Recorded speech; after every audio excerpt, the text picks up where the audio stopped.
सोनल की भाभी सोनल को 4 बार फ़ोन कर चुकी थी, पर सोनल फ़ोन ही रिसीव नहीं कर रही थी। बाद में जब सोनल किचन से बाहर आई तो देखा उसकी भाभी के 4 मिस कॉल हैं। लगातार यह देखकर वह घबरा गई, क्योंकि उसकी भाभी को पता होता है कि अगर सोनल 2 बार में फ़ोन नहीं उठाती है तो इसका मतलब यही है कि वह अपने काम में व्यस्त हैं और या फिर फ़ोन से दूर है। अब सोनल का मन घबरा रहा था, क्योंकि भाभी के 4 फ़ोन लगातार आने से उसे टेंशन हो गई, क्योंकि सोनल की मम्मी की तबीयत इन दिनों ठीक नहीं चल रही थी। अभी 2 दिन पहले ही सोनल अपनी मम्मी से मायके में मिलकर आई थी। फिर भी सोनल ने हिम्मत करते हुए अपनी भाभी को फ़ोन लगाया, और फ़ोन जैसे ही भाभी ने उठाया तो सोनल को रोते हुए कहा, दीदी, मम्मी जी हमें छोड़कर चली गई हैं। रात को अच्छे से सोई थी। सुबह आपके भैया और मैंने खूब उठाने की कोशिश की, पर वह नहीं उठी। तब हमने डॉक्टर साहब को बुलाया। फिर उन्होंने बताया कि मम्मी जी अब नहीं रही। दीदी, आप जल्दी से घर आ जाओ। इतना सुनते ही सोनल की आंखों से आंसू बहने लगे। पापा तो पहले ही उसे छोड़ कर जा चुके थे, और अब उसकी माँ भी नहीं रही। सोनल तो बिल्कुल बेहाल हो चुकी थी। अब सोनल ने रोते रोते यह बात सक्षम उसके पति को बताई, तो सक्षम ने उसे संभाला और उसे जल्दी से कार में बिठाकर मायके ले गया। सोनल जैसे ही अपने घर पहुंची तो अपनी माँ के शरीर को देखकर उससे लिपट गई और खूब रोई। आखिर में सक्षम ने उसे किसी तरह समझाया और माँ का अंतिम संस्कार किया। सारे विधि विधान होने के बाद भी सोनल की रुलाई रुक नहीं थी। उसे माँ की बहुत याद आ रही थी।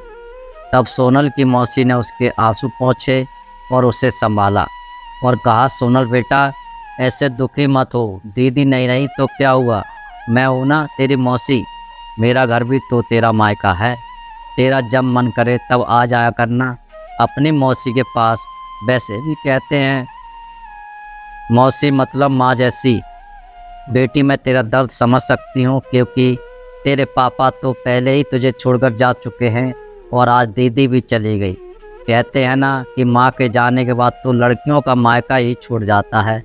यह भाभी तो बस दुनिया को दिखाने के लिए नाम का रिश्ता होता है, क्योंकि मायका तो माँ से ही होता है। सोनल ने भी मन ही मन सोचने लगी, शायद मौसी ठीक ही तो कह रही हैं, और वह मौसी से लिपटकर जोर जोर से रोने लगी और कहने लगी, क्या मौसी, मेरा भी मायका अब नहीं रहा। तभी सोनल की भाभी दूर बैठी दोनों की बातें सुन रही थी।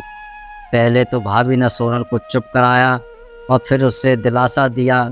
फिर भाभी ने मौसी से कहा कि मौसी जी, आपने ऐसे कैसे कह दिया कि मायका केवल माँ से ही होता है।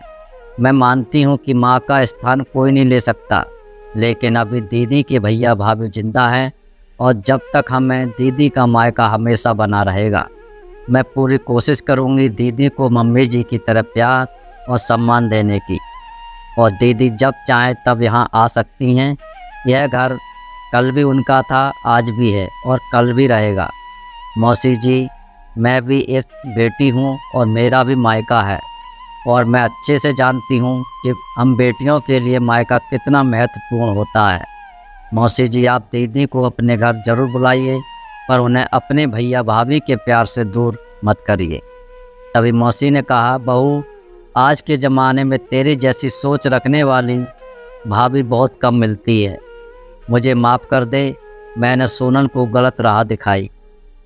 तभी सोनल अपनी भाभी के गले लग गई और बोली, भाभी, आज आपने मुझे विश्वास दिला दिया कि भाभी भी माँ के समान होती है, और मैं संतुष्ट हूँ कि जब तक आप और भैया हो, मेरा मायका सदा बना रहेगा। और किसी ने कहा है कि भाभी माँ के समान होती है। आज आपने मुझे इस बात का विश्वास भी दिला दिया है।